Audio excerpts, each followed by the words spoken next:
එහෙනම් අද මම අර මේ එදා සිද්ධාන්ත කොටස් ටිකක් හඳින්නුවා ණයවාරික සහ ඊළඟට පොලියත් වැල් පොලියත් කරා. ඒකෙත් භාගයක් කරේ මම අද කිව්වා ඒකේ ඊටු ටික අද ඔයගොල්ලන්ට කරලා දෙනවා කියලා. ඒතකොට අපේ අර පේපර් ක්ලාස් එක අද මම නැතුව ඒකේ මේ සිද්ධාන්ත කොටස් ටිකයි කොටස් වෙලඳ පොලයි ඒ ටික ඉවර කරලා දෙන්නම්. දැන් මැයි වලට ගිහිල්ලා නේද විභාගේ. ඒක නම් අපරාධේ. අපිට අර පෙබරවාරියම තිබ්බනම් හොඳයි. නමුත් කමක් නැහැ දැන්. එතකොට ඕගොල්ලොන්ට තියෙන අර සිද්ධාන්ත කොටස් වල තියෙන අඩු ඒවා අපිට හදාගන්න පුළුවන් දැන්. හරි එහෙනම් එදා පොලිය මම අන්තිමට කරේ. දැන් පොලිය ටියුට් එක මම ආයෙ නැවතත් එව්වා. ගන්න ඇති කියලා මම හිතනවා. බලන්න අපි එදා 16 15 වෙනි ගාන හැදුවා. වැල් පොලියේ 15 වෙනි ගාන තමයි හැදුවේ. බලන්න ටියුට් එකේ අද 16 වෙනි ගාන 16 වෙනි ගාන ඒ ගණන් ටිකත් අපි ඉවර කරලා කොටස් වෙලඳ පොළට එමු. එතකොට වැල් පොලියත් අපි ඉවරයි. හරි බලන්න. 16 වෙනි ගාන. එක්තරා පුද්ගලයෙකු පහත දැක්වෙන ක්‍රම අතුරින් වඩාත් වාසිදායක වන්නේ කුමන ක්‍රමයේද යන්න සලකා බලයි. එතකොට මේකේ මුල්‍ය ආයතන දෙකක් තියෙනවා. ඒ දෙකෙන් මේකේ ණය මුදලක් ලබාගත් ආකාරය පිළිබඳ විස්තරයක් තියෙනවා. දැන් පළවෙනියට තියෙනවා A මුල්‍ය ආයතනය, දෙවෙනි එකේ තියෙන්නේ B මුල්‍ය ආයතනය. B කියන එක වැදිලා නැහැ. B මුල්‍ය ආයතනය කියලා දාගන්න. ලබාගත යුතු ණය මුදල A මුල්‍ය ආයතනෙත් ලක්ෂ 2යි ගන්නෙ, B කෙනුත් ලක්ෂ 2යි ගන්නෙ. වාර්ෂික පොලි අනුපාතය වැල් පොලි අනුපාතයේ 112යි, සුළු පොලි අනුපාතයේ 112යි. 112යිමයි එකක් වැල් පොලි අනික සුළු පොලිය. ණය ලබාගත් දිනය 2015 1 මේකෙත් 2015 1 ණයෙන් නිදහස් වීමට බලාපොරොත්තු වන දිනය 2017 12 31 යාගරකෙත් 2017 12 31. මේ අනුව ඔහු විසින් ණය ලබාගත් යුත්තේ කුමන ආයතනයේදයි හේතු සහිතව දක්වන්න. ඊළඟට 2017 12 31 දිනට ආයතනය දෙකේටම ගෙවිය යුතු මුදල් සොයන්න. හරි. දැන් එහෙමනම් මෙතනදී ඇත්තටම අපි මේ අනුව මේ ආයතන දෙකෙන් කෝකෙන්ද ණය ලබා ගන්න එක වාසි කියලා එක අහනවා. එහෙනම් ඕගොල්ලෝ මොකද කරන්න ඕනේ? ඒ මුල්‍ය ආයතනයේ මේ කියන කාල සීමාවට කොච්චර පොලියක් ගෙවනවද? නැත්නම් ඒ තුන්වෙනි අවුරුද්ද අවසානයේ මුළු මුදලත් ඊළඟට B මුල්‍ය ආයතනයේ තුන්වෙනි අවුරුද්ද අවසානයේ මුළු මුදලත් මේකේ අහලක් තියෙනවා. අන්න ඒක හොයන්න. එතකොට අඩුම මුදලක් ගෙවන ආයතනයෙන් තමයි ණය ලබා ගන්න වෙන්නේ. බලන්න දැන් ඉස්සෙල්ලාම ඒ මුල්‍ය ආයතනයෙන් බලන්න ඒ මුල්‍ය ආයතනේ. හරි. දැන් මට කියන්න බලන්න මෙතනදී ඒ මුල්‍ය ආයතනෙත් ලක්ෂ 2යි ගන්නෙ. කාලය කොච්චරක්ද? ලබා ගන්නේ 2015 1 ණයෙන් නිදහස් වෙන්නේ 2017 12 31. 2015 1 ඉඳලා 2017 12 31ට කාලය කොච්චරක් තියෙනවද කියන්නේ? 15 1 නේ. 16 1 17 1 17 12 31 කියන්නේ 18 1 තමයි. එහෙනම් අවුරුදු 3යි. දැන් ඒ මුල්‍ය ආයතනෙ බලන්න අවුරුදු 3කට පොලිය ඕන්නම් එකවර හදන්නත් පුළුවන් අර මං කියලා දීපු ක්‍රමයට. ඒ මුල්‍ය ආයතනයේ වසර 3ක් අවසානයේ ගෙවන මුළු මුදල එකවරම හොයන්න. මං අර කියලා දීපයකට ලක්ෂ 2ක් අපි ගන්නවා 112ක්. එහෙනම් 112ක් නම් රුපියල් 100ක් ණයට ගත්තාම 12ක් පොලිය දෙනවා කියන්නේ රුපියල් 100කට රුපියල් 12ක් එකතු වුණාම 112. එහෙනම් මෙයා 100ට අර මං අර කලින් කිව්වා වගේ 112න් ගුණ කරන්න. ඔන්න පළවෙනි අවුරුද්දට. දෙවෙනි අවුරුද්දටත් 100ට 112න් ගුණ කරන්න. තුන්වෙනි අවුරුද්දටත් 100ට 112න් ගුණ කරන්න. අවුරුදු 3ක එකවරම මුළු මුදල හොයමු. අය වෙන වෙනම යන්න එපා. අවුරුදු 3ක් හදන්න එපා. දැන් මෙතන මේ බිංදු දෙකට මේ බිංදු දෙක කපන්න. මෙතන මේ බිංදු දෙකට මේ බිංදු දෙක කපන්න. මෙතන එක බිංදුවකට එක බිංදුවක් කැපෙනවා නේද? එහෙනම් මෙයා 112 එකේ තුන්වෙනි බලය දෙකෙන් ගුණ කරන්න. ගුණ කරලා ගන්න. දැන් අතරම 112න් ගුණ කරලා ඒ නැවතෙන එක 112න් ගුණ කරලා ඒක දෙකෙන් ගුණ කරන්න. දෙකෙන් ගුණ කරලා 10ක් මේ 10න් බෙදන්න තියෙනවා. බලන්න ඒක ඊතරම කරන්න මේ ඕන්නම් 112 තුන්වෙනි බලය කියන එක අපිට ලේසියෙන් කරන්න පුළුවන් ක්‍රමයකුත් තියෙනවා. මෙන්න මේ කියන 112යි ලඝු ගණකේ බලලා ඒක 3න් ගුණ කරලා ප්‍රතිලඝු බැලුවත් උත්තරයටක් ගාලා ගන්න පුළුවන්. ආසන්න 10 ස්ථානයට වට යන්න පුළුවන්. හරි නැත්තම් ගුණ කරමු. දෙවරක් 2 4යි. දෙවරක් 1 2යි. දෙවරක් 1 2යි. දැන් එකෙන්නේ 2යි 1යි 1යි. ආයෙත් 2යි 1යි 1යි. එච්චර අපහසු නෑ 4යි 6යි 5යි 2යි 1යි. ඕක නැවත ආපහු 112න් ගුණ කරන්න. දෙවරක් 4 8යි. 6 12න් 2යි. ඉතිරි 1යි. 10යි 1යි 11යි. ඉතිරි 1යි 5යි. දෙවරක් 1 2යි. දැන් 4යි 6යි 5යි 2යි 1යි.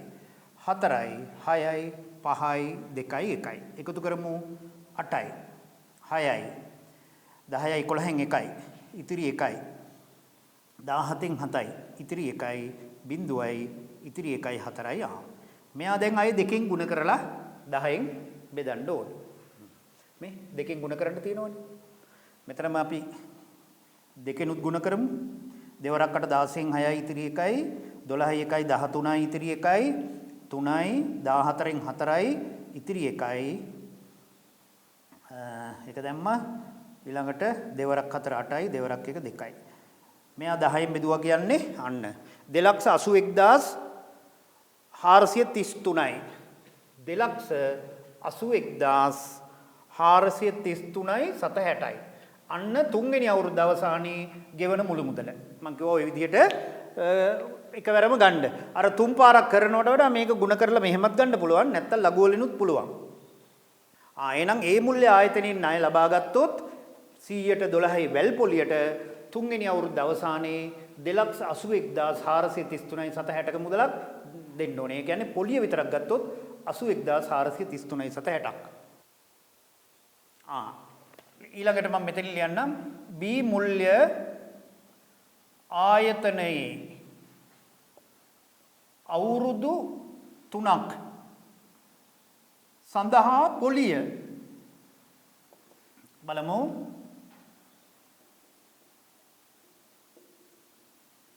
සියයට 10යි ඒක 3න් ගුණ කරන්න තියෙන්නේ. ඒක 3න් කෙලින්ම බලන්න උත්තරය. දැන් අවුරුදු B මුල්‍ය ආයතනයේ අවුරුදු 3ක් සඳහා පොලිය බලලා ඉන්න. මේක එහෙම 100ට 110න් බලලා 3න් ගුණ කරන්න යන්න එපා. ඔව්. ඒතර 12 2 හරි. එතකොට දැන් මේක අපි 12න් ගුණ කරා 12 2 24යි. 24 ඒවා 3ක් 72. රුපියල් 72000යි නේ. හරි. එහෙනම් මුළු මුදල බලන්න රුපියල් ලක්ෂ 2කට 72000 එකතු කරන්න. රුපියල් 2,72,000යි. හරි. එතකොට මෙයාගේ 81000යි මෙයාගේ 72000යි පොලිය. B මුල්‍ය ආයතනයේ තමයි හොඳ සුළු පොලියට ගන්නකොට තමයි වාසි. දැන් මේකේ හේතුව ලියන්න. A මුල්‍ය ආයතනයෙන් ලබා ගන්නකොට රුපියල් 81433යි 60ක පොලියක් ගෙවිය යුතුයි. B මුල්‍ය ආයතනයෙන් ලබා ගන්නකොට 72000ක පොලියක් ගෙවිය යුතුයි. එම නිසා B මුල්‍ය ආයතනයෙන් ලබා ගැනීම වාසිදායක වේ. ලඝු වලින් අපිට සුළු කරන්න පුළුවන් මෙහෙම. දැන් මෙහෙමනේ. දෙක වැඩි කිරීම 112යි තුන්වෙනි බලය කියලා තියෙන්නේ. හරිද? හැබැයි ඉතින් මේ ලඝු වලින් අපි ගන්නවා නම් ඒවා ලියලින්න ඕනේ නැහැ. අපිට ඕනනම් මෙයා දෙක ගුණ කරන එක අපිට ගුණ කරන්න පුළුවන් නේ. මෙයා 3 ගුණ කිරීම ලඝු 112 කියලා ලිව්වා. එහෙනම් 3 ගුණ කිරීම 112 නම් පූර්ණාංශය කීයද? පූර්ණාංශය මේ ඉලක්කම් 3ක් තියෙන නිසා 2යි දශම. දැන් 11යි 2 බලන්න. 11යි 2 බිඳුවයි 49යි 2. දැන් මෙයා 3න් ගුණ කරමු. 3 වරක් 2 6යි. 3 වරක් 9 27න් 7යි. 2ක් ඉතුරුයි. 3 වරක් 4 12යි. 2යි 14න් 4යි 3යි. බලන්න මෙයාගේ ප්‍රතිලඝු 14යි 76 කොහෙද තියෙන්නේ බලන්න. 14යි 76 කොහෙද තියෙන්නේ බලන්න. මේ දෙකෙත් ලඝු ගණකේ බලලා එහෙම කරත හැකියි. ඊට වඩා ඒක දෙකෙන් ගුණ කරමු ලැබෙන එක. 14යි 70 බලන්න. 14 බිඳුවේ පාද 14 බිඳුවේ 5.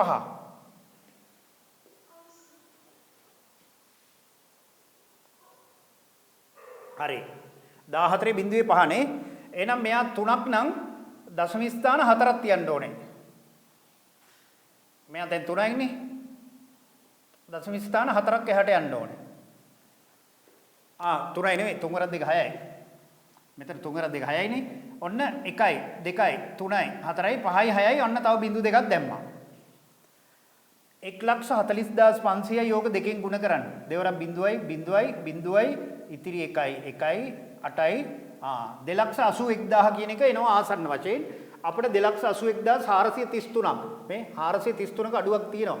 මේක ආසන්න ලඝු ගණකයට අපි ලඝු ගණක වලින් හෙව්වොත් ආසන්න 18 වැටීලා එන්නේ. වැටේලා එනවා ඒක අවුලක් නැහැ ඔන්න ලඝු ගණක වලින් කරන්න පුළුවන්.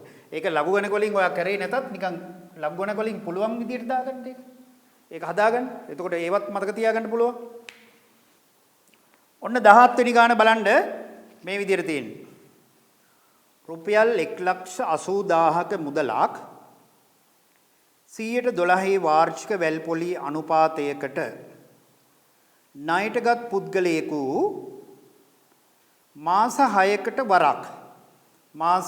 වරක් පොලිය ගෙවිය යුතුය. අවුරුදු 1කමාරක් අවසානයේදී ණයෙන් නිදහස් වීමට ඔහු විසින් ගෙවිය යුතු මුළු මුදල අහනවා.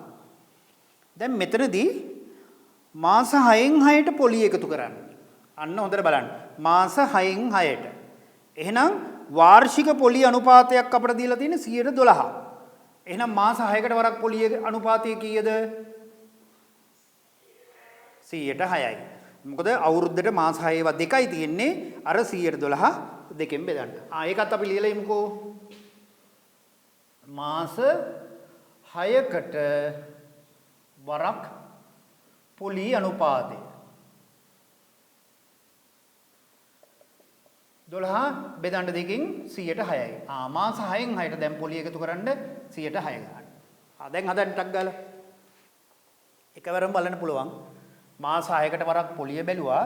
එහෙනම් මාස 6 අවුරුදු 1කමාරට තියෙන්නේ 3යි. අනං අර කලින් වගේ එකවරම බලන්න. 100ට 106 වැඩි කිරීම 100ට 106 වැඩි කිරීම 100ට 106. එහෙම නැත්නම් මාස 6න් 6ට පොලිය එකතු කරලා ගන්න.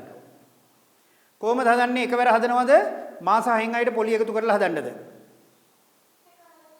එකවර. කෙලින්ම ලියන්න. අවුරුදු 1කමාර අවසානයේ ගෙවිය යුතු මුළු මුදල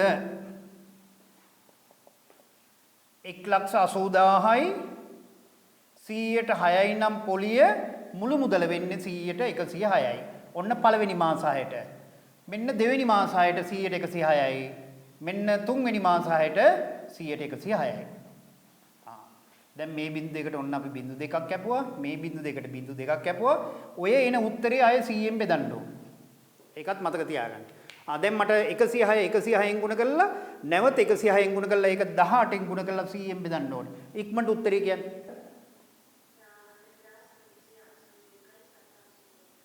780යි. ඔන්න ওই විදියටත් පුරුදු වෙන්න ඕනේ. 86යි. 88යි.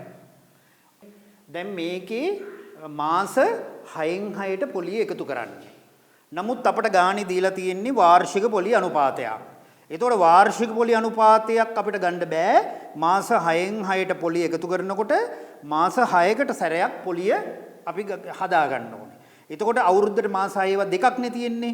එහෙනම් අර 112 දෙකෙන් බෙදපුවාම මාස 6න් 6ට පොලිය එනවා. තේරුණාද? 18 වෙනි ගාන. ඔන්න බලාගන්න. එක්තරා මුදලක් 110ක වාර්ෂික වැල්පොලි අනුපාතයකට අවුරුදු 3ක කාලයක් සඳහා ණයටගත් පුද්ගලයෙකු මුළු පොලිය වශයෙන් රුපියල් 16,550ක මුදලක් ගෙවනු ලබයි නම් ඔහු විසින් ණයටගත් මුදල අහනවා. අන්න දැන් පොඩ්ඩක් වෙනස් කරා. දැන් මේකේ කියන විදිහට 110ක වාර්ෂික පොලිය අනුපාතයට අවුරුදු 3ක් අවසානයේ යම්කිසි මුදලක් ණයට අරන් තියෙනවා. ඒ මුදල අපි දන්නේ නැහැ. නමුත් ඒක ඒ මුදලට පොලිය ඒ කියන්නේ මුළු මුදල නෙවෙයි පොලිය වශයෙන් ගෙවලා තියෙනවා 16550ක මුදලක් ගෙවනු ලබයි නම් ඔහු විසින් ණයටගත් මුදල කීයද කියලා අහන්න. පොඩ්ඩක් කල්පනා කරලා හදන්න බලන්න. දැන් මේ වගේ ගැටලු වලදී අපි ණයට ගත්ත මුදල දන්නේ නැහැ. 100ට ගානකින් ප්‍රකාශ කරලා තියෙනවා. හොඳම වැඩේ ණයට ගත්ත මුදල කීයයි කියලා හිතන එකද? ණයට ගත්ත මුදල රුපියල් 100යි කියලා හිතන්න. අන්න එහෙම. හිතන්නකෝ මෙහෙම. ණයට ගත් මුදල රුපියල් 100යි සිතමු. අන්න ඔහොම හදන්න පුළුවන්. ණයට ගත්ත මුදල රුපියල් 100යි. දැන් එහෙනම් කියන්නේ අවුරුදු 3 අවසානයේ දැන් පුරුදු වෙලානේ තියෙන්නේ මුළු මුදල. රුපියල් 100ක් ණයට ගත්තා. ඔන්න පළවෙනි අවුරුද්දට 110යි. ඊළඟටත් 110යි. මේක නම් හරි ලේසියි. ඊළඟටත් 110යි. දැන් සුළු කරලා ගමු. ණයට ගත්තේ රුපියල් 100ක් නම් මෙන්න පළවෙනි අවුරුද්ද අවසානයේ මුළු මුදල. දෙවෙනි අවුරුද්ද අවසානයේ මුළු මුදල. තුන්වෙනි අවුරුද්ද අවසානයේ මුළු මුදල. මේ බිංදු දෙකට මේ බිංදු දෙක කැපුවා. මෙතන බිංදුවකට මේ බිංදුවයි මෙතන බිංදුවකට මේ බිංදුවයි කැපුවා. මෙතන බිංදුවකට බිංදුවක් කැපෙනවා. 11න් ගුණ කරලා නැවතත් 11න් ගුණ කරලා 10න් බෙදන්න. ඔන්න එකවර ගන්න එක ලේසි කියන්නේ ඒකයි. නැත්තම් තුන් පාරක් ලියන්න එපා. 11 වරක් 11 කෙලින්ම 121යිනේ. ඕක 11න් ගුණ කරන්න. 11 වරක් 11 11න් එකයි. එකක් ඉතුරුයි 11 වරක් 2 22යි 23යි. ඉතිරි දෙකයි 11 වරක් 1 11යි 2යි 13යි. 10න් බෙදපුවාම 133යි 710යි. 133යි 710යි. x කියලා ගන්න නැතුව මෙන්න මෙහෙම ගමු. ඒකයි මම මේ කියලා දෙන්න යන්නේ. ණයට ගත්ත මුදල රුපියල් 100 නම් අවුරුදු 3ක් අවසානයේ රුපියල් 133යි 710ක් ගෙවන්න ඕනේ. එහෙනම් මට කියන්න අවුරුදු 3ටම පොලිය කීයද? 33යි. 33යි 710යි. ඒකත් අපි බලමු. අවුරුදු 3ටම පොලිය සමානයි රුපියල් 133යි 710න් අඩු කරන්න රුපියල් 100 ණයට ගත්තේ 100යිනේ. රුපියල් 33යි 710යි. අන්න උතනින් දැන් මේ ගාන හදන්න පුළුවන්. හරි. දැන් මට මෙහෙම කියන්න. පොලිය වශයෙන් රුපියල් 33යි 710ක් ගෙවන්නේ කීයක් ණයට ගත්තොත්ද? 100ක් ණයට ගත්තොත්. අන්න දැන් ඔයොන් රුපියල් 33යි 710ක පොලියක් ගෙවන විට ණයට ගත් මුදල රුපියල් 100යි. නමුත් මේකේ පොලිය කීයද දීලා තියෙන්නේ? රුපියල් 16550ක්. 16550ක් පොලිය වෙනකොට ණයට ගත්ත මුදල බලන්න මොකද කරන්නේ? 100 අපි බෙදනවා 33යි 710න් ගුණ කරනවා 16550යි. අන්න මෙයාව සුළු කරන්න. එතකොට ණයට ගත්ත මුදල එනවා. රුපියල් 33යි 710ක පොලියක් ගෙවන විට ණයට ගන්නේ රුපියල් 100යි. නමුත් අපට මුළු පොලිය දීලා තියෙනවා 16550ක්. එහෙනම් අපි දැන් තර්ක කරන්නේ 33යි 710කට 100 නම් 16550කට බලන්න මොකද කරන්නේ? අර 133යි 710න් බෙදපුවාම 1 රුපියලකට පොලිය එනවා. 1 රුපියලකට එන පොලිය 16550න් ගුණ කරපුවාම මේ සඳහා එන මුදලේ මුළු මුදල එනවා. ගුණ කරලා බලන්න. දැන් ගුණ කරනකොට මේ මෙතන තියෙන දශමතිත නැති කරගන්න යම් කිසි දෙයක් කරන්න ඕනේ. ඒක කරලා ගුණ කරන්න. මොකද්ද කරන්නේ? මෙතන දශම මොකද කරන්න ඕනේ? නැති කරන්න ඕනේ. ඒක කීයෙන් ගුණ කරන්න ඕනේද? මේ 33යි 710 කීයෙන්ද? 100ෙන් ගුණ කරන්න ඕනේ. එයා 100ෙන් ගුණ කරනකොට මෙයා 3310 වෙනවා. එහෙනම් උඩත් අපි මොකද කරන්නේ? ඕන් 100ෙන් ගුණ කරා. 550. අන්න දැන් ලස්සනට කැපෙයි. මේ බිඳුවට බිඳුව කපලා මේ මෙයාට 31ේවත් 331ේවත් තියෙනවද බලන්න? 5යි. හරියටම 5යි මේ 1යි මේක 5යි. ඔන්න ණයට ගත්ත මුදල එනවා රුපියල් 5ට මෙතන ඔන්න 100ෙන් ගුණ කරා මේ 100ෙන් ගුණ කරා. එහෙනම් ණයට අරන් තියෙන මුදල කීයද රුපියල් 50000. අන්න ණයට ගත්ත මුදල එනවා රුපියල් 50000යි. ඔන්න ඔය ආකාරයට හදන එක තමයි හොඳ. දැන් ඊළඟ ගාන ඔන්න ඕගොල්ලෝ හදන්න ඒකත් ඒ විදිහෙම එකක් තියෙන්නේ. හරි මෙතනත් ණයට ගත්ත මුදල රුපියල් 100යි කියලා ගන්න. ණයට ගත් මුදල රුපියල් 100යි සිතමු. දැන් කෙලින්ම අවුරුදු දෙකක් අවසානයේ මුළු මුදල කෙලින්ම හොයමු. 100යි ඔන්න පළවෙනි අවුරුද්දට 100ට 108යි දෙවෙනි අවුරුද්දටත් 100ට 108යි. අවුරුදු දෙකක් ඉඳන් හොඳයි. දැන් මේ බිංදු එකට බිංදු දෙක කැපුණා 108 108ෙන් ගුණ කරලා 100ෙන් බෙදලා ගන්න. 108 108ෙන් ගුණ කරලා 100ෙන් බෙදන්න. මෙහෙම කපන්නේ මේ බිංදුවේ බිංදුවයි මේ බිංදුවේ බිංදුවයි එහෙම කපන්නේ. එහෙමත් කපනවා සමහර අය. බිංදු දැක්ක ගම. එහෙම කපන්න එපා. 108 108ෙන් ගුණ කරලා 100ෙන් බෙදන්න. ඉක්මනට කරන්න.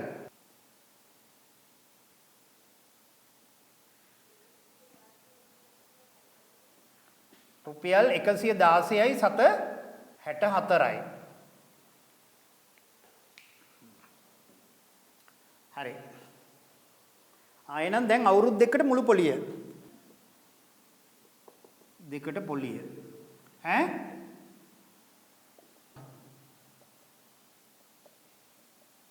මේවා ලියන්නේ නැතුව පොලිය රුපියල් 16යි 764යි කියලා කෙලින්ම ගත්ත හැකි ඕනනම් මේ පියවරත් නැතුව. මෙතෙන්ට පොලිය කියලා දානවා. මෙතෙන්ට දාන්න ණය මුදල. රුපියල් 16යි 764කට රුපියල් 100ක් ණයට ගන්නවා. එහෙනම් අපිට පොලිය වශයෙන් දීලා තියෙන මුළු පොලිය රුපියල් 4320යි. 4320කට කීයද බලන්න 100 බෙදුවා 16යි 764න් වැඩි කරා 4320න්. මෙයා 100 මේ දශම ස්ථාන දෙක නැති කරන්න ඔන්න ඒක 100ෙන් ගුණ කරමු. එහෙනම් මෙයා 100ෙන් ගුණ කරපුවාම 1664යි වැඩි කරන්න 4320න්. ටක් ගාලා මේ ටික සුළු කරලා දෙන්න. අපිට මේක 8ෙන් කපන්න පුළුවන් නෙමේ. 8 වරක් 2යි. 6ට නෑ 0යි 64ට 8යි. 40ට 8 වරක් 5යි. 32ට 8 වරක් 4යි. 0යි. දැන් මෙයත් කැපෙන එකක් බලන්න. 8 වරක් 2යි. 48ට 8 වරක් 6යි. 8 වරක් මෙතෙන්ට 8 වරක් අපිට ආවේ 6යිනේ 48යි. එතකොට 6ක් ඉතුරුයි. 60ට එනවා 8 වරක් කීයද? 7යි. 56යි නේද? 56යි 4ක් ඉතුරුයි 40ට 5යි. මේ 67.5 26න් බෙදලා මෙයාගෙන් වැඩි කරලා ගන්න. 25961යි 753යි. දැන් එතකොට ඔන්න මම ඊළවන ශේෂ ක්‍රමයට ණය වාරික ගණනය කරන එක ගිය සඳක් කරා. දැන් ඔන්න පොලියත් හරි. දැන් ඊට පස්සේ ඕගොල්ලන්ට වැදගත් අය කොටසක් කොටස් වෙළඳපොළ. මොකද නිතරම මේකෙන් ගණන් එනවා. දැන් ප්‍රතිශත කියන ගැටලුව එක්ක තමයි මම මේ සාකච්ඡා කරන්නේ. ඒතකොට මේ 11 වසරට තියෙන කොටස් ටික. ඊට පස්සේ ඕගොල්ලෝ 10 දී ගත්ත කොටස් වල අවබෝධය ඇති කියලා මට හිතෙනවා. එතකොට මම ওই දාලා තියෙන ටියුට් එකේ අවුරුදු ගානක විභාග ගැටලුත් දාලා තියෙන්නේ. අර සිද්ධාන්ත පන්තිය කරගෙන යනකොට ওই විදිහට ඒකල අවුරුදු 12ක විභාග ගැටලු හදලා අපි පේපර් ක්ලාස් එකේ හදනවා තව ඉස්සරහට එන්නේ මෙන්න මේ විදියට කියලා. එතකොට අන්න අර හොඳට ගණිත දැනුමක් එනවා. ඒක තමයි ඔය දැන් මම අර පේපර් ක්ලාස් එකක්නේ අපි කරන්න පුනරීක්ෂණයක්නේ යන්නේ. නමුත් ඔයාගේ ඉල්ලීමට තමයි මම මේ ඉස්සෙල්ලා මේ පාඩම ඔන්න දැන් කියලා දුන්නේ. ඔයගොල්ලෝ විභාග ගැටලු එහෙම බලන්න ඕනේ. නැත්නම් අපිට අය කාලෙමදි වෙයි. දැන් ඔය තියෙන කාලෙන් ඕගොල්ලන්ට දැනට අමතක වෙලා තියෙන කොටස් ටික අපි ගමු. හරි. දැන් අපි කොටස් වෙළඳපොළ ගණන් හදනකොට දැන් අපේ දැන් මෑතදී ආපු අලුත් සිලබස් එකට ඒ කියන්නේ ඔයාගේ අලුත් අච්චු පොතට ඒක අලුතෙන් ඉදිරිපත් වෙලා තියෙනවා. පරණ ඒ වගේ තිබ්බේ නාම කොටස් වල නාමික අගයක් හොයලා අපිට ඒ ගන්න තිබ්බා. නමුත් ඒ ගණනොත් ওই විදිහට හදන්න පුළුවන්. දැන් අපි මේක මේ අලුත් සිද්ධාන්ත ටික දැන් කොමර්ස් කරපු ළමයින්ට නම් හොඳට පුළුවන්. අපි මැක්ස් එකක් කරන්නේ ඒ වුණාට ඒ ගැන අවබෝධයක් තියෙන්න ඕනේ. කොටස් වෙළඳපොළ ගැන හොඳ අවබෝධයක් නැතුව මේ ගණන් හදන්න බෑ. ඒ නිසා මම කොමර්ස් තරම් නෙවෙයි ගණිතය ඇසුරින් කියලා දෙන්නම්. එතකොට ඒවා මම හිතන්නේ ගණිතය ඇසුරින් අපි විස්තර කරන ඒවා ගොඩාක් සරලයි. ඒතර මතක තියාගන්නත් පුළුවන්. එහෙම බලමු ඉස්සෙල්ලා. දැන් අපි 2007 අංක 7 දරන සමාගම් පනත යටතේ අන්න ලියාපදිංචි වෙලා තියෙන සමාගම් පිළිබඳව තමයි මේ සාකච්ඡා කරන්න යන්නේ. එතකොට ඒකේ හිමිකාරීත්වය ගැන බැලුවොත් එක්කෝ තනි පුද්ගලයෙකුට තියෙන්න පුළුවන්, කීප දෙනෙක් අතරෙත් තියෙන්න පුළුවන්. තේරුණාද? එතකොට මෙන්න මේ කියන සමාගම් කොටස් දෙකකට අපි වෙන් කරනවා. සීමා සහිත පෞද්ගලික සමාගම්, අය සීමා සහිත පොදු සමාගම්. ඔය දෙකෙන් කොටස් නිකුත් කරන්නේ කොයි වර්ගයේ සමාගම්ද? ඒ කියන්නේ සීමා සහිත පොදු සමාගම් තමයි කොටස් නිකුත් කරන්නේ. ලියන්නකො මෙහෙම. 2007 අංක 7 දරන සමාගම් පනත යටතේ ලියාපදිංචි වී ඇති සමාගම් පිළිබඳව මෙහිදී සාකච්ඡා කෙරේ. පොඩි නෝට් එකක් මම දෙනවා, මොකද ඒක වැදගත්. මෙහිදී සාකච්ඡා කෙරේ. මෙහි හිමිකාරීත්වය තනි පුද්ගලයෙකුගේ හෝ පුද්ගලයන් කීප දෙනෙකු සතු විය හැක. තනි පුද්ගලයෙක් ලෙස මේ ව්‍යාපාර තියෙන්නත් පුළුවන්, නැත්නම් කීප දෙනෙක් අතරේ. හරි, දැන් ඊළඟ රූල් එකට අපි එමු. දැන් මම අර කිව්වා සීමා සහිත සමාගම්, ඒ කියන්නේ ඒ තියෙන සමාගම් වල තියෙන ස්වરૂපය මත කොටස් දෙකකට වෙන් කරනවා. ලියන්න ඒකත්. සීමා සහිත සමාගම් වල ස්වરૂපය අනුව එය කොටස් දෙකකට වෙන් කළ හැකිය. එක සීමා සහිත පෞද්ගලික සමාගම්. අපිට ඒක අදාළ නැහැ කොටස් වලට. සීමා සහිත පෞද්ගලික සමාගම් 1. 2.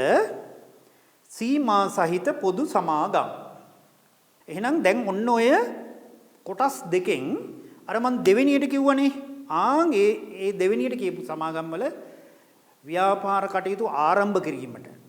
දැන් මේක හොඳට මතක තියාගන්න. කොටස් නිකුත් කරන එක තමයි මම මේ කියලා දෙන්නේ. එහෙනම් ඒ වගේ පොදු සමාගම් වල ව්‍යාපාර කටයුතු ආරම්භ කිරීමට, එහෙමත් නැත්නම් පවත්වාගෙන යෑම, ওই දෙකටම මහ ජනතාවටත් ඇරයුම් කරන්න පුළුවන් ඒ මුල්‍ය සම්පත් ලබා ගැනීම සඳහා. තේරුණාද? ඔය කියන පොදු සීමා සහිත පොදු සමාගම් වල ව්‍යාපාර කටයුතු ආරම්භ කිරීමට හෝ පවත්වාගෙන යෑමට. එහෙනම් ඒ කියන අවස්ථාවලට මහ ජනතාවට ඇරයුම් කරනවා. ඔයගොල්ලන්ටත් මේකට සම්බන්ධ වෙන්න පුළුවන්. ඒ සඳහා තමයි ඔය කියන කොටස් නිකුත් කරන්නේ. එහෙනම් සීමා සහිත පෞද්ගලික සමාගම් නෙවෙයි, පොදු සමාගම් වල තමයි ඔය කොටස් කියන ඒවා නිකුත් වෙන්නේ. එහෙනම් අපි ඒවා අය බලමු. කොටස් කියන්නේ මොකක්ද? ඊළඟට ලාභාංශ කියන්නේ මොනවද? ඔන්න ඔය දේවල් හරියට දැනගන්න ඕනේ. ඊළඟට කොටස් වල ගැනුම් මිල, විකුණුම් මිල, ප්‍රාග්ධන ලාභයක් තියෙන ඒවා තියෙනවා. අන්න ඒවා ටික හරියට දන්නේ නැතුව ගණන් හදන්න බෑ. ඒ ටික අපි ටිකක් මම විස්තර කරලා දෙන්නම්. පල්ලහැල් රූල් එක යන්නේ මෙහෙම. ඉහත දෙවෙනියට සඳහන් කළ සීමා සහිත පොදු සමාගම් වල ව්‍යාපාර කටයුතු ආරම්භ කිරීම සඳහාත් කියලා කමා දාලා ව්‍යාපාර කටයුතු පවත්වාගෙන යාම සඳහාත් ඔය දෙකටම ව්‍යාපාරයක් ආරම්භ කරනකොටත් කොටස් නිකුත් කරනවා, පවත්වාගෙන යන අවස්ථාවෙත් කොටස් මිලදී ගන්න පුළුවන්. අවශ්‍ය මූල්‍ය සම්පත් ලබා ගැනීම සඳහා මහ ජනතාවද හවුල් කරගත හැකිය. මේ සඳහා පමණක් මහ ජනතාවට කොටස් ලබා ගන්නා ලෙස ඇරයුම් කළ හැකිය. ඒ කියන්නේ මහ ජනතාවට කොටස් ලබා ගන්න කියලා ඇරයුම් කරන්න පුළුවන් වෙන්නේ ව්‍යාපාරය ආරම්භ කරනකොට සහ පවත්වාගෙන යාමට. දැන් සමහර ව්‍යාපාර අලුතෙන්ම පටන් ගන්නකොට ඒ කොටස් නිකුත් කරනවා ඒ මූල්‍ය ප්‍රාග්ධනය ලබා ගැනීමට. ඒ වගේම තමයි ඒක දැන් කරගෙන යනවා. ඒ කරගෙන යන අවස්ථාවලත් අපිට කොටස් නිකුත් කරනවා මහ ජනතාවට. එතකොට අන්න ඒක තමයි මේ මෙතෙන්දී කොටස් වෙළඳපොළ හරහා ගනුදෙනු වෙන්නේ. දැන් මෙහෙම ලබා ගන්න කොටස් මහ ජනතාවට අවශ්‍ය වෙලාවෙදී විකුණන්න බැරිද? විකුණන්නත් පුළුවන්. අන්න ඒකයි. එතකොට මේ විකුණන වෙළඳපොළ වල තියෙනවා. දැන් අපි ඊළඟට ප්‍රාථමික වෙළඳපොළ, ද්විතීයික වෙළඳපොළ කියන එකත් අපි හඳුනා ගන්න ඕනේ මිලදී ගැනීම සහ විකිණීම කරන තැන. එහෙනම් මේ ලබාගත් කොටස් මහ ජනතාවට අවශ්‍ය වෙලාවෙදී විකුණන්නත් පුළුවන්. මෙසේ ලබා ගන්නා කොටස් මහ ජනතාවට අවශ්‍ය පිටදී විකිණිය හැකිය. දැන් මම ඊළඟට අහනවා ඔන්න ඔතෙන්ට දැන් ගෙනාවා මම මහ ජනතාවට අවශ්‍ය වෙලාවට කොටස් මිලදී ගන්නත් පුළුවන් විකුණන්නත් පුළුවන්. ඔය දෙක කරන්නේ කොතනදීද? කොටස් වෙළඳපොලේදී. යන්න හරි. දැන් ලියන්න කොටස් වෙළඳපොළ. පොඩි වාක්‍ය ටිකකින් ලියාගමු ඒකත්. ව්‍යාපාරික ආයතනවල කොටස් මිලදී ගැනීම සහ විකිණීම සිදු කරනු ලබන්නේ කොටස් වෙළඳපොළ හරහාය. හරි. දැන් තව පොඩ්ඩක් අහගන්නකෝ. දැන් අපි කොටස් වෙළඳපොළ ගනුදෙනු සිදු කරනකොට අපි නිකන් කොටස් වෙළඳපොළට සල්ලි දාලා නිකන් ඉඳලා බෑ. හොඳ අවබෝධයක් තියෙන්න ඕන.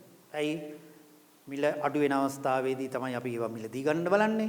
මිල වැඩි වෙන අවස්ථාවේ තමයි ඕවා විකුණන්න බලන්නේ. දැන් අපේ තියෙන කාර්ය බහුලත්වයත් එක්ක ඕවා අපිට සිදු කරන්න බෑ. හැම වෙලේම කොටස් වෙළඳපොළ ගැන බලන්න බෑ. ඒ නිසා ඔය කොටස් වෙළඳපොළ මත ක්‍රියා කරන මේ බෝකර්වරු නැත්තම් තරව්කරුවන් ඉන්නවා. එහෙනම් ඒ ගනුදෙනු අපි එතනදී කරන්නේ අන්න ඒ හරහා.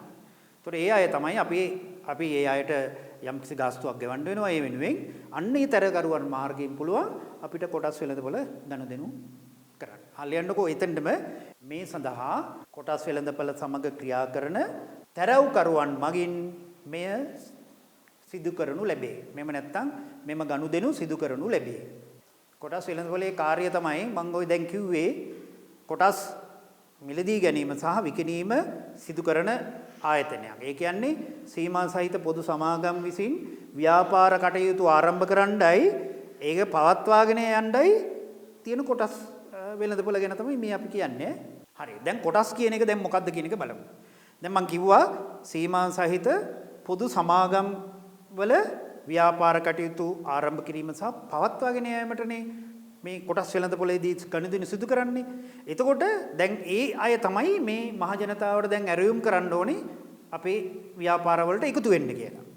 දැන් මේ එකතු වෙන්න කියන ඇරයුම් කරන්න ඒකකය තමයි කොටස්. ඒ කියන්නේ එහෙනම් අර සීමා සහිත පොදු සමාගම් සහ මහ ජනතාව අතර සම්බන්ධ කරන්නේ කොහෙන්ද? කොටස් වලින්. ලියන්න මෙහෙම. සීමා සහිත පොදු සමාගම් විසින් ව්‍යාපාර ආරම්භ කිරීම සඳහා මහ ජනතාවට ඇරයුම් කරනු ලැබේ. ඒ සඳහා සම්බන්ධ වන ඒකකය කොටස් ලෙස හඳුන්වනු ලැබේ. හරි. දැන් ඔය සරල පොඩි අදහසක් තමයි කොටස් වෙළඳපොළ ගැන දුන්නේ. තව පොඩි අදහස් ටිකක් තියෙනවා. ලාභාංශ කියන්නේ මොනවද කියලා දැනගන්න ඕනේ. ඊළඟට ප්‍රාථමික වෙළඳපොළ කියලා දැනගන්න ඕනේ. ද්විතීයික වෙළඳපොළ දැනගන්න ඕනේ. ඊට පස්සේ තමයි අපිට ගණන් හදන්න තියෙන්නේ. දැන් මේ ටිකෙන් ගණන් ටිකක් හදන්න පුළුවන්. බලන්න මෙන්න මේ දැන් ඊළඟට මෙන්න මේ ගාන බලන්න. අපේ ඊළඟ ගාන බලන්න 20 වෙනි ගාන නේද? ඔව්. එක්තරා සමාගමක් තම ප්‍රාග්ධනීය ලෙස රුපියල් කීයද මේ? ලක්ෂ 200ක්. ලක්ෂ 200ක් ඇත. එම සමාගම මින් එක කොටසක් රුපියල් 100 බැගින් වන කොටස් ලක්ෂ කීයක්ද? ලක්ෂ 2ක්. මහ ජනතාව වෙත නිකුත් කරනු ලැබේ. කමල් සිය එම සමාගමේ කොටස් 15000ක් මිලදී ගනී. දැන් පළවෙනි ප්‍රශ්නේ අහනවා කොටස් මිලදී ගැනීම නිසා ඔන්න පළවෙනි එක කොටස් මිලදී ගැනීම නිසා කමල්ට සමාගමෙන් ලැබෙන හිමිකාරීත්වය ප්‍රකාශ කරන්න. බලන්න හදන්න බලන්න.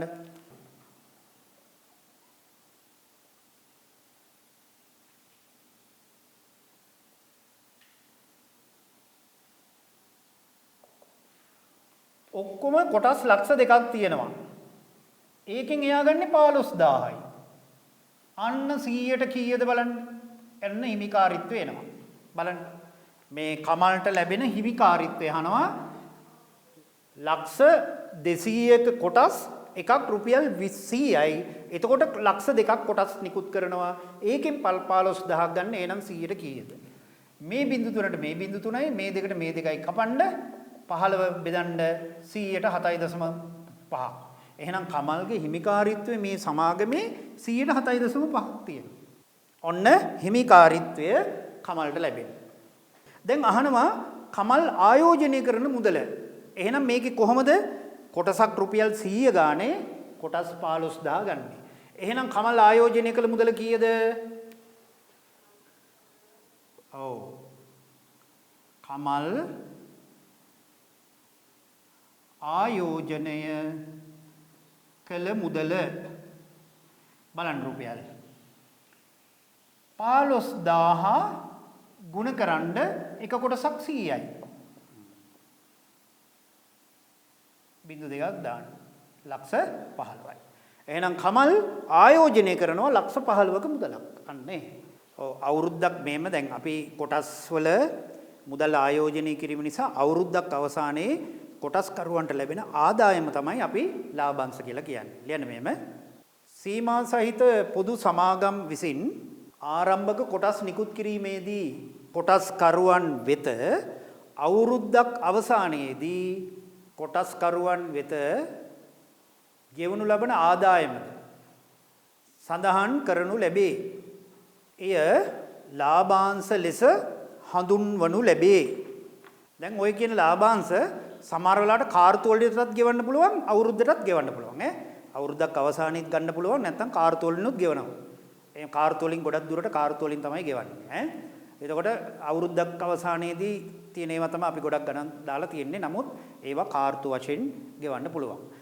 අවුරුද්දට කාර්තු කීයක් තියෙනවද? 4ක් තියෙනවා. එතකොට කාර්තුවකට මාස 3ක් තියෙනවා. එතකොට මාස 3න් 3ට ලාභාංශ ගෙවන්න පුළුවන්.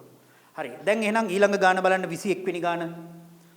එක්තරා සමාගමක් විසින් රුපියල් 100 කොටස් 50000ක් මහ ජනතාව සඳහා නිකුත් කරනු ලැබේ. ආයෙනම් ඒ සමාගම රුපියල් 100 කොටස් 50000ක් මහ ජනතාවට නිකුත් කරන්නේ. පළවෙනි එක. අරුණ විසින් කොටස් 8000ක් මිලදී ගනු ලැබේ නම් ඔහුගේ හිමිකාරීත්වය ඉස්සෙල්ලාම අදලෙමු. පළවෙනි එක අනුරගේ හිමිකාරීත්වය.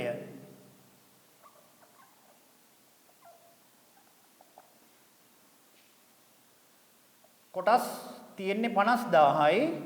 ඒ 50000න් මෙයා ගන්නේ 8000යි. එහෙමනම් 100ට කීයද? කොටස් 50000ක් තියෙනවා. මෙයා මිලදී ගන්නවා 8000ක්. එහෙනම් හිමිකාරීත්වය බලන්න 50000ට 8000 නම් 100ට කීයද කියලා බලන්න. 100ට ගානක්. මේ බිංදු දෙකට බිංදු 2යි මෙතන බිංදු දෙකට බිංදු 2යි කැපුවා 5 වරක් 1යි 5 වරක් 1යි එතකොට 5යි 3ක් ඉතුරුයි 6යි 116. හරි. එතකොට හිමිකාරීත්වයේ 116ක්. අනුර ආයෝජනය කළ මුදල. ඔව් කොටස් අරන් තියෙනවා 8000ක් කීය ගානේද? 100 ගානේ. 8000 100ෙන් ගුණ කරන්න රුපියල් කීයක්ද? ලක්ෂ 8ක්. රුපියල් ලක්ෂ 8ක්. අන්න දැන් ලාභාංශය මෙයාට ගෙවන විදියත් ඒකේ සඳහන් කරනවා. කොහමද? කොටසකට රුපියල් 5ක්. කොටසකට රුපියල් 5ක් තමයි ලාභාංශය තීරණය කරන්නේ. එතකොට එනම් වාර්ෂිකව තමයි අපි දැන් ගණනය කරන්නේ.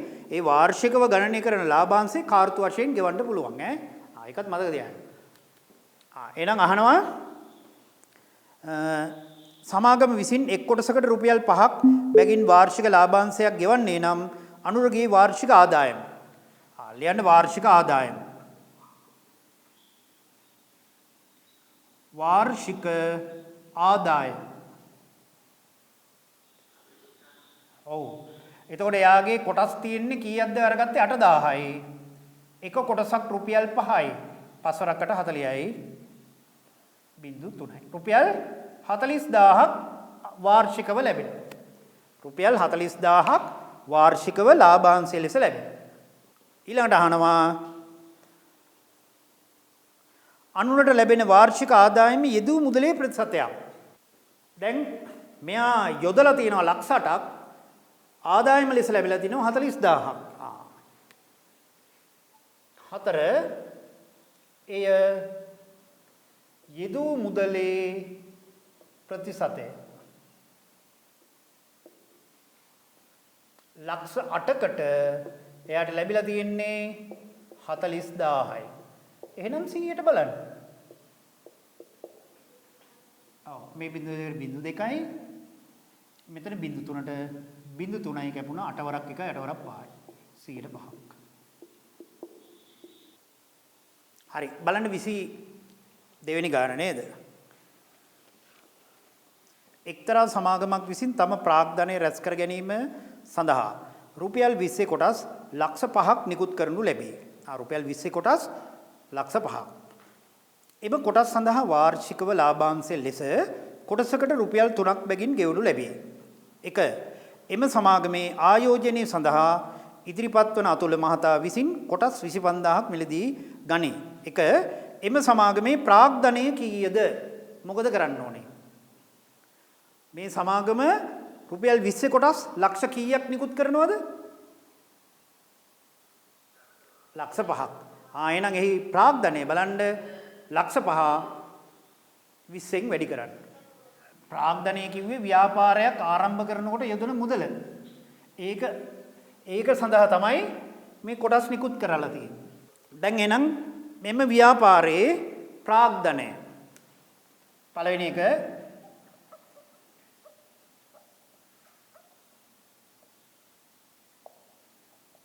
ප්‍රාග්ධනය ලක්ෂ 5ක්නේ තියෙනවා කිව්වේ නේද? ලක්ෂ 5ක් තියෙනවා ඒක 20න් වැඩි කරන්න. බලන්න කීයද කියලා? එහෙනම් ඔන්න ලක්ෂ 100යි. මේ කියන ව්‍යාපාරයේ ප්‍රාග්ධනය ලක්ෂ 100යි. අතුල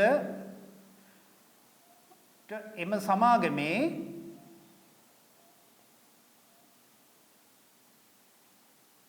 හිමිකාරීත්වය දැන් කොටස් ඔක්කොම ලක්ෂ 5ක් තිබ්බා. ඒකෙන් එයා ගන්න 25000යි. එහෙනම් 100ට කීයද කියලා බලන්න. මේ බිංදු 2ට බිංදු 2යි මේ බිංදු 3ට බිංදු 3යි 5 වරක් 1යි 5 වරක් 5යි කැපෙනවා. 100ට 5යි. දැන් අතුල කොටස් මේ කියන 25000 මිලදී ගැනීමට ආයෝජනය කරන මුදල බලන්න. අතුල ආයෝජනය කළ මුදල අර එයා කොටස් 25000ක් ගන්නවා රුපියල් 20 ගානේ ලක්ෂ 5යි. හරි. දැන් ඒක ඊළඟට අහනවා අතුලට වාර්ෂිකව ලැබෙන ආදායම කොටසකට රුපියල් කීයක්ද ගෙවන්නේ? 3ක්නේ. අතුලට වාර්ෂිකව ලැබෙන ආදායම බලන්න. ඒ කියන්නේ ලාභාංශය. ඔව් අතුලට වාර්ෂිකව ලැබෙන ආදායම 25000යි කොටස් එකකට රුපියල් 3 ගානේ. රුපියල් 75000යි. රුපියල් 75000යි. ඊළඟට එම ආදායම යෙදූ මුදලේ ප්‍රතිශතයක් ලෙස දක්වන්න.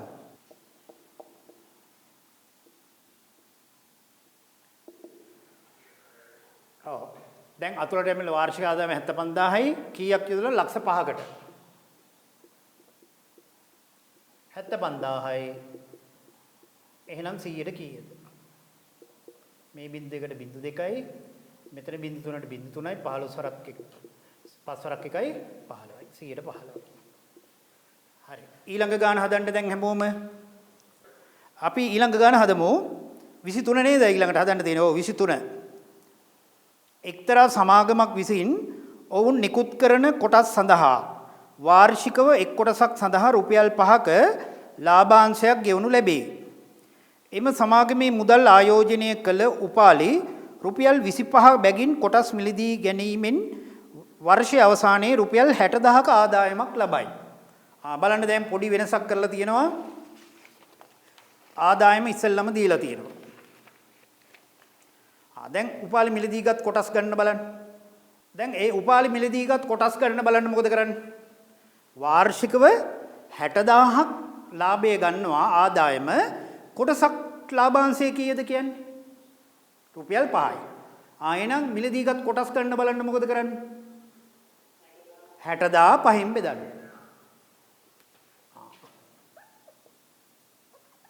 උපාලි මිලදීගත් කොටස් ගණන 60,000 අන්න 5න් බෙදන්න. 5 වරක් 1යි 60ට 5 වරක් 12යි. 12000යි. රුපියල් නෙමෙයි කොටස්. ඒක රුපියල් කියලා දාන්න එපා. කොටස් 12000යි. උපාලි මිලදීගත් කොටස් ගණන 12000යි. ආයෝජනය කළ මුදල බලන්න මොකද කරන්නේ? ඔව්. උපාලි ආයෝජනය කළ මුදල 12000 වැඩි කරන්න කීය ගානේද ගන්න යන්නේ? 25 ගානේ. කීයද? 25 වරක් බිඳුවයි 25 වරක් බිඳුවයි 25 වරක් බිඳුවයි 25 වරක් 2 50න් බිඳුවයි ඉතිරි 5යි 25යි 30යි. ලක්ෂ කීයක්ද? 3ක්. ලක්ෂ 3ක්. ලක්ෂ 3ක් ආයෝජනය කරලා තියෙනවා. බලන්නකො ඊළඟ ගාන එක්තරා සමාගමක් විසින් රුපියල් 40 කොටස් 2,50,000ක් නිකුත් කර තම සමාගමේ ප්‍රාග්ධනය රැස් කර ගනී. එම කොටස් සඳහා වාර්ෂික ලාභාංශය කොටසකට වාර්ෂික ලාභාංශ රුපියල් 8ක් වේ. එම සමාගමේ ආයෝජනය සන්තුස් කොටස් රුපියල් 50,000ක් මිලදී ගනී. සමාගමේ ප්‍රාග්ධනය යනවා ඉස්සෙල්ලා ලියන්න. එක්තරා සමාගමක් විසින් රුපියල් 40 කොටස් ලක්ෂ 5ක් නිකුත් කර තම සමාගමේ ප්‍රාග්ධනය රැස් කරගනී. එහෙනම් ප්‍රාග්ධනය බලන්න මොකද කරන්නේ? ලක්ෂ 5 40න් වැඩි කරන්න.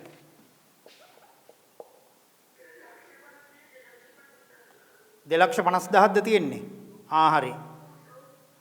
අපි එනං ඒ ගානම ගමු. සමාගමේ ප්‍රාග්ධනය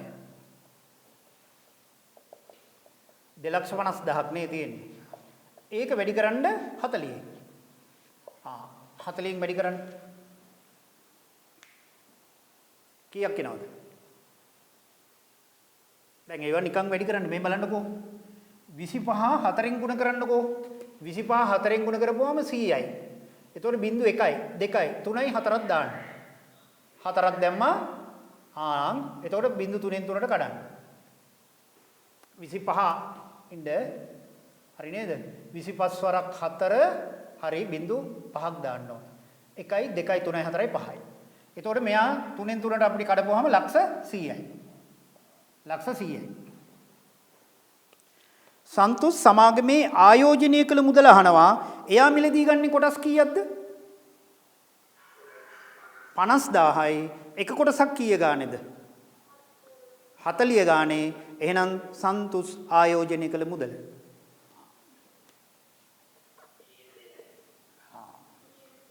දෙකයි.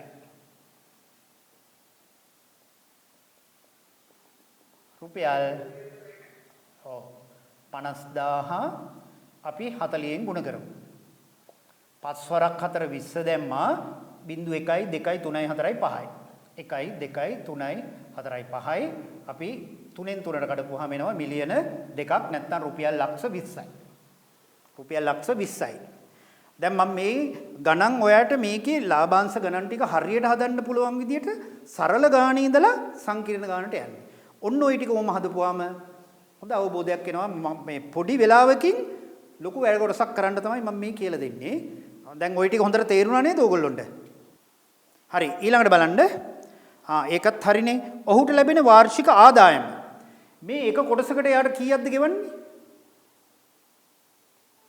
රුපියල් 8ක්. 8යි. මෙයා කොටස් කීයක් ගන්නවද? 50,000ක්.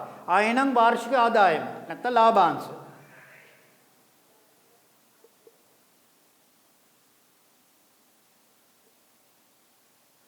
වාර්ෂික ආදායම ඔව් කොටස් 50,000ක් අරගෙන තියෙනවා 8 ගානේ.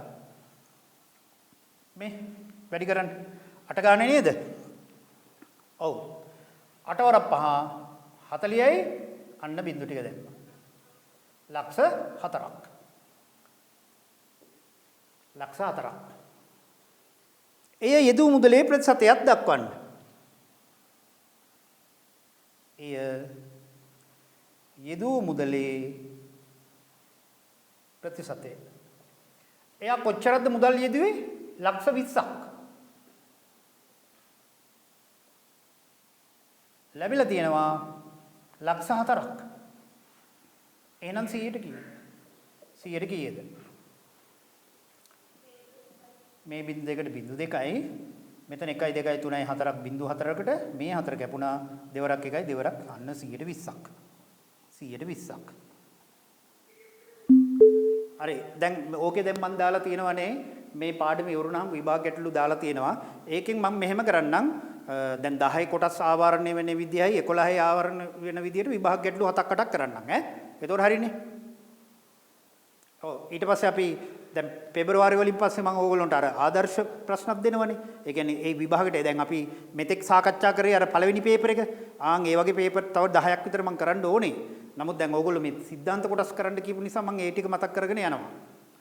ඒ විදිහට බලමු. දැන් මම මේ කොටස් වෙළඳපොළ ඉවර කරලා 10 දී කරපු ප්‍රතිශතත් එක්ක ඇතුළත් වෙලා තියෙන ගණන් 7ක් විතර කියලා දෙන්නම්. හරිද විභාග ගැටලු? එතකොට හරි.